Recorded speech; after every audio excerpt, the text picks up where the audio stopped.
আমরা ফুচকা খাচ্ছি না বিষ খাচ্ছি, চলুন জেনে নিই। আমরা মেয়েরা সবাই ফুচকা খেতে পছন্দ করি।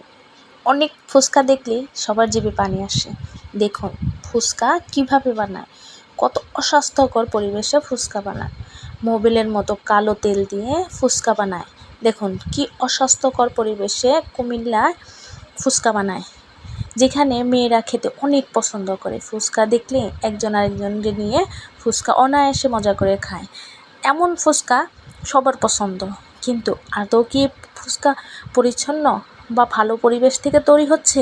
আমরা কি আসলেও জানি যে আমরা যে খাবারটা খাচ্ছি সেটা কি আসলেও স্বাস্থ্যকর, সুন্দর, না কি হবে?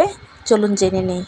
আমরা দেখুন কুমিল্লায় এই কারখানাটায় ফুচকা কীভাবে বানাচ্ছে। দেখুন কতটা অস্বাস্থ্যকর অপরিবেশে মোবিলের মতো কালো তেল, ভালো করে দেখুন, কালো তেল দিয়ে ভাজছে। এটা যে কত দিনের তেল আমরা কেউ জানি না। কিভাবে বানাচ্ছে দেখুন, কতটা অস্বাস্থ্যকর পরিবেশে বানাচ্ছে।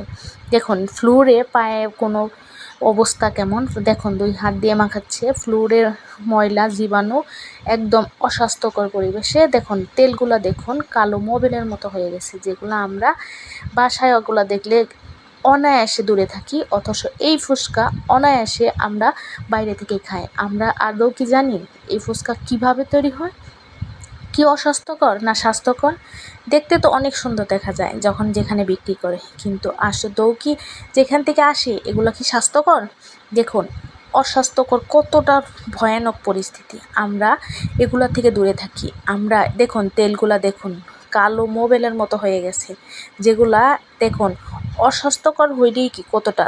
একটা কারখানা থেকে কিভাবে ফুচকা তৈরি হয়, কিভাবে শুকা দেওয়া হয়, সেখান থেকে ফুচকা নিয়ে আসি, যেটা একদমই মানুষের শরীরে ঢুকতেছে। ঢোকার পরে অনায়াসে আমরা অসুস্থ হয়ে পড়তেছি। আমরা বুঝতেই পারতেছি না আমরা কোথা থেকে অসুস্থ হচ্ছি, কি হচ্ছে আমাদের শরীরে।